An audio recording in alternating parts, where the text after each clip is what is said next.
So Elon Musk and Donald Trump are basically bullies and gangsters, and they want to seize as much power and land as possible. This is Musk tweeting out just 17 minutes ago. New name for the water that separates England and France, and I guess he wants to call it the George Washington Channel. We also have a recent report of a phone call with Trump talking about taking over Greenland again. I'll go over that in a moment here. But check out this video between Trump and the mayor of Los Angeles, Mayor Bass. Have a listen for yourself. That's the answer that we got, and that's what we're all hanging on. Yes. So if you're telling us now faster, is it 6 months? Is it, I mean, all of our lives, rents, all this stuff is weighing on this. 6 months is no good. And the number one thing that we are going to do immediately, and you will see this happen, is to clear out the debris. And you know we're concerned right now over the weekend because of the potential rain, but we are going to move as fast as we can, but we want you to be safe, and we want you to be back in your homes immediately. But the people are willing to clean out their own debris. It doesn't cost a lot. Yes, and they can. You should let them do it, because by the time you hire contractors, it's going to be 2 years. If a family... The people are willing to get a dumpster and do it themselves and clean it out. And they can. There's not that much left. It's all incinerated. That's right. And, you know, it's just going to take a long time if you do. You can do some of it, but a lot of these people, I know that guy right there that's talking. I know my people. You'll be on that thing tonight, throwing the stuff away, and your site it'll look perfect within 24 hours, and that's what he wants to do. He doesn't want to wait around for 7 months till the city hires some demolition contract that's going to charge him $25,000 to do his lot. Yeah. I think you have emergency powers just like I do, and I'm exercising my emergency powers.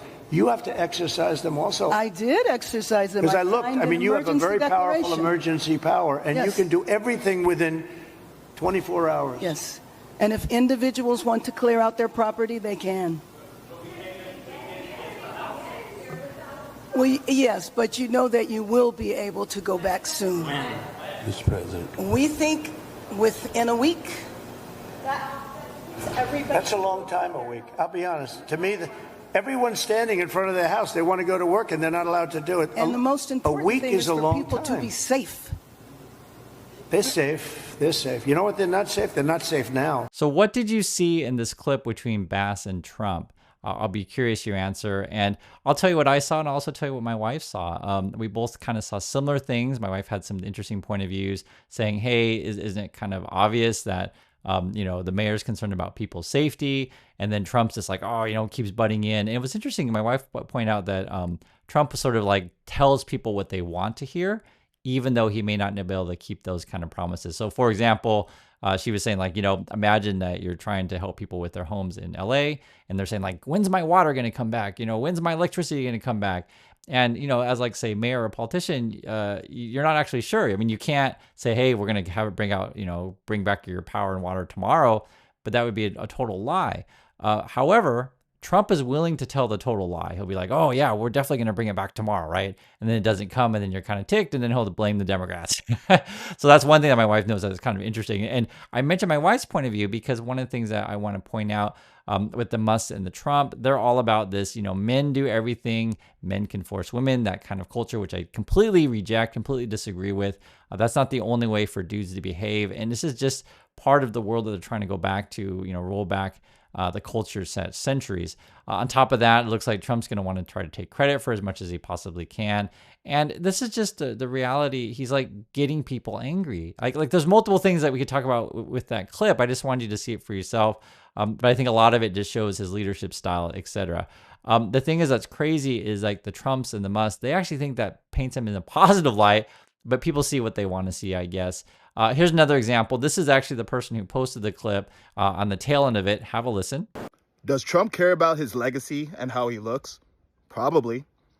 Does he care about his ego? Definitely. Just like everyone else. But you know what I think is really going on here? Masculinity has been demonized for a decade. We've been celebrating political correctness and people-pleasing politicians who tell us the polite thing instead of the right thing.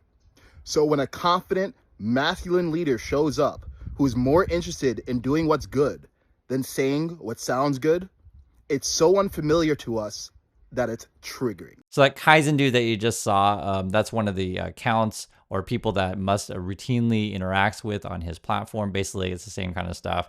A man's got to be a man, right? That kind of stuff. And part of what they're sort of always concerned about bathrooms, concerned about whether or not women have more babies. They really want to go back to that, again, that old world where men control everything and men can force women, that kind of culture. And again, I completely reject it. So I just wanted to point this stuff out. If you want to understand these kind of people's culture, please see the movie The Apprentice by Trump. It covers his early years and kind of shows why he became the person that he became. I also mentioned this movie as well, 1987. It shows the gangster culture in Korea and sort of how they took over the government and sort of how people fought back. It's a great movie. And also to the scam culture called Bitcoin, because all these things put together, you'll understand the Trumps and the Musks.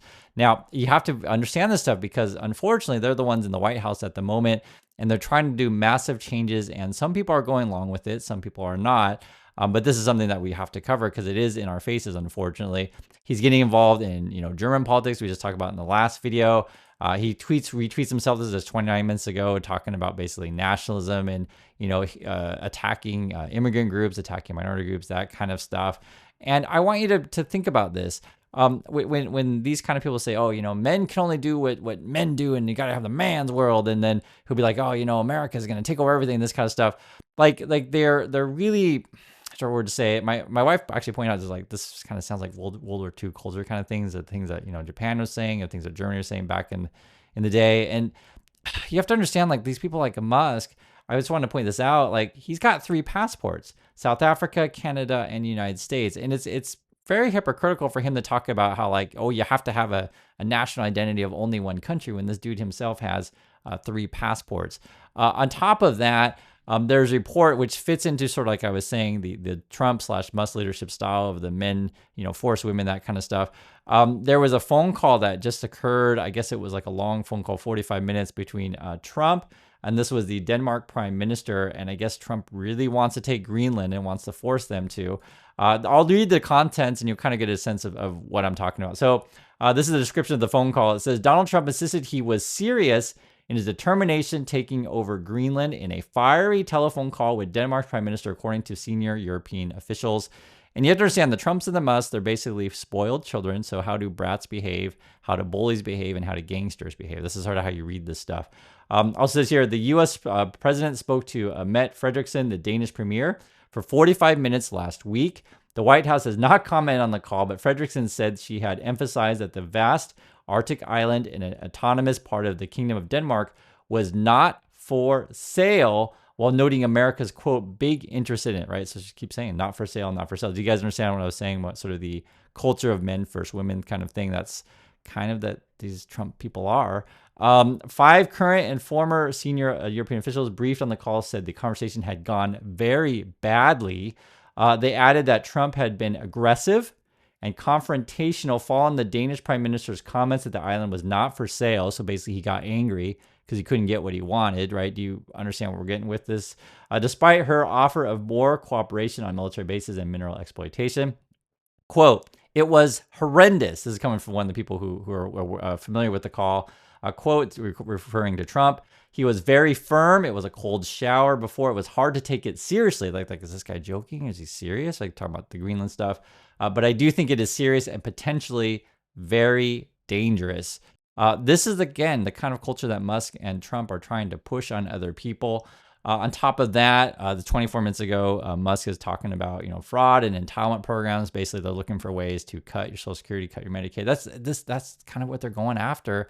Again, these are rich people who don't care about you or know about the lives of regular people. And on top of that, I know it's a lot to go over, but I just want to point this stuff out because every day these guys expose themselves, and unfortunately, a lot of people go along with it because they don't think critically, and that's sort of what I want to get you guys to think about as well. Just think critically. That's why I'm showing you exactly what they say, and think critically about it. So, for example, this is just 3 hours ago, and Musk will tweet this stuff out a lot, and these kind of things that show that he doesn't know a lot of things about a lot of things. For example, so in this case, he in the video, if you want to watch, you can. I'll say what it is. He's making the case that citizen journalists, regular people who take photos and tweet stuff like that on his platform and give him the $8 is the best type of news in the world, etc. The problem is with a lot of quote amateur journalists, they don't fact check. They often will spread misinformation, disinformation, etc.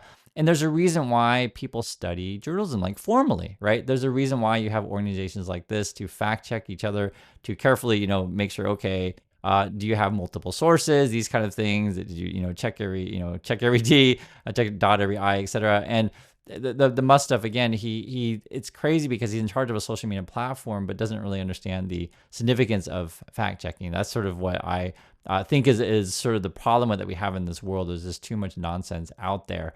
This is sort of why like we go through this stuff every day, and I try to give you a comprehensive view of this stuff. And I don't necessarily tell you what to think. I give you my opinion, but you guys can ultimately make your own opinion on this stuff. But understand there's a delineation, right? There's a difference between, okay, these are facts that we know, these are things that we don't know, and these are things that we can get opinions from. And this is sort of why you have certain discussions, because some things are actually really complicated.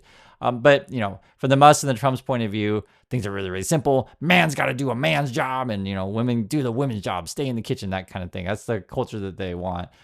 This is on top of that, you have this also being reported to where a lot of companies are pushing back to this sort of Trumpy, Musky culture.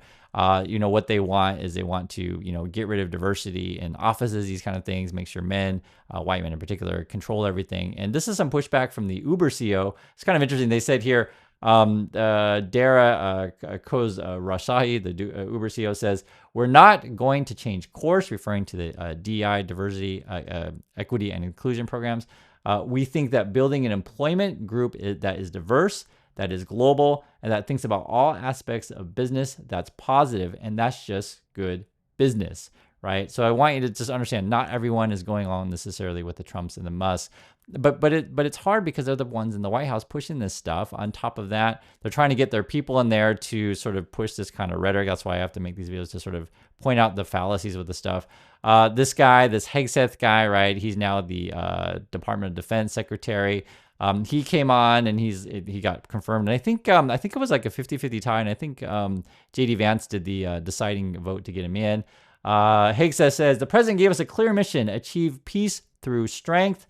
We'll do three things: restore the warrior ethos, rebuilding our military, and reestablishing deterrence." So obviously, they're going to want to pump up the military, and essentially, they want to redo how they're going to do contracts so that Trump and his buddies can make money on said things. On top of that, which is kind of related, I guess we're cutting foreign aid to countries for like 90 days. And this is an example of sort of how their sort of gangster culture works. In my opinion, this, like I said, I try to delineate what reports we have, and then I'll just give you my opinion on this stuff. This is an example. So I'll read the headline. It says, U.S. officials push to exempt Ukraine from Rubio's foreign aid freeze. And actually, we ran into this problem when my wife and I got married when Trump was president the first time around. They had closed many embassies and fired essentially workers around the world. And my wife is Korean, and became very, very difficult for us to figure out our situation if we wanted to live in USA. And we tried. It was really, really hard. So that's a long, long discussion. But I'll just say this: there are many reasons why you want to have embassies and consulates around the world. There are many needs of many people that intersect with things that all kinds of issues. And I'll just say for us, we ran into it like directly, and it was really, really a hassle to fight through the system. And I'll just leave it at that. I can go a long story, but I'll just say there's a reason why we need to stay engaged in the world. And also too, we have a lot of Americans around the world with all sorts of various needs. But what I think is going on with the Trump people is they want to cut off everything as much as they possibly can, and then they're like, okay, so how much are you going to bribe me to get some policies enacted that will help you? And I think that's sort of what we're seeing. On top of that, if you know the Hegseth thing, and I want to just go back to understand sort of why their culture is has a lot of problems with it. Is this guy was like frankly unqualified. Trump picked him because he was a Fox News host. He picked him because he kisses the ring, etc. And he had like all these allegations about him of how he treats women, etc. And that's what I was saying for going back to the Trumps and the Musk. They're kind of the forced women culture, right? And I'm not going to say the word; it's the R word, but that's the kind of people these are. And I think it's unacceptable, and I think it's upsetting. Frank, I'm trying to contain myself here and use proper words, but there are other ways to prove that you're a man than to force other people. Okay. And that's something that a lot of young people need to hear. And that's why I even talk about in this video specifically, where when I, do these videos every day, hey, I tell my wife, hey, this is my opinion on stuff. What do you think? Like, I ask her opinion. Like, we make a lot of decisions jointly. We're equal partners in these kind of things. There's no one forcing anyone to do anything, that kind of stuff.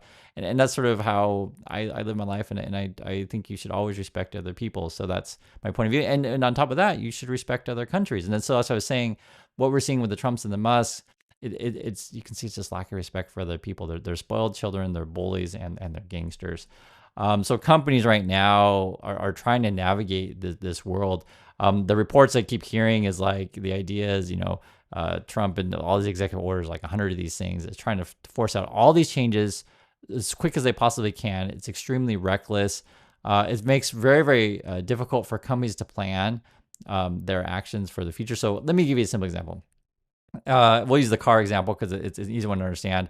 So let's say, the government sets some sort of policy of like, hey, we're going to have some sort of incentives or emissions standards, right? Emissions matter quite a bit for the next 8 years or 10 years or whatever. So then companies then can plan their cars because it takes a while for the R&D of a particular car to come to market, say 3 or 4 years from now. If you have a situation to where the kind of policies keep changing or they roll back things like that, then like companies can't plan for anything going future, and it's very, very, very, very difficult, right? And that's just an example of cars, but you could talk about the financial banks, like what products can we offer, what's going to be legal, not legal, these kind of stuff. And on top of that, they don't want any sort of accountability. So for example, check out this headline: poll finds only 30% of Americans are excited about Elon Musk's Doge. So basically, like, Elon Musk wants to come in, cut all these regulations, sort of cut the standard way that we do things. And like, people aren't really into it that much, and we didn't even vote for this guy. And on top of that, I keep reading reports, as what this one is. It says here, Doge will allow Elon Musk to surveil the US government from the inside. Is that they're trying to figure out, okay, how can we integrate Musk into the executive branch as much as we possibly can? How can we skirt Congress, right? So Congress didn't vote for the Musk.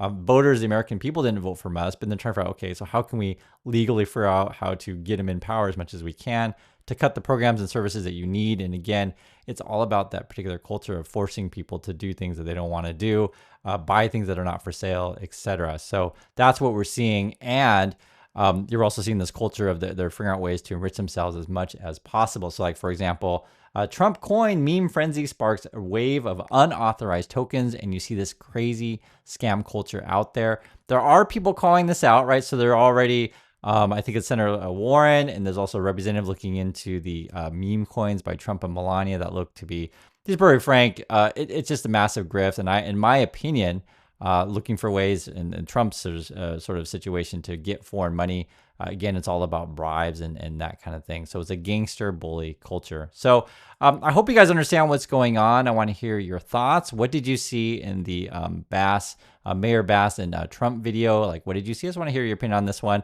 And what do you think about where we are going forward? There's a lot of uncertainty hanging out. This is, in fact, worse than the first time around. And hang out together because there's just so much to track, and I'm trying my best to keep you updated and informed. So I do appreciate your time. Thank you for watching, and I'll catch you on the next video.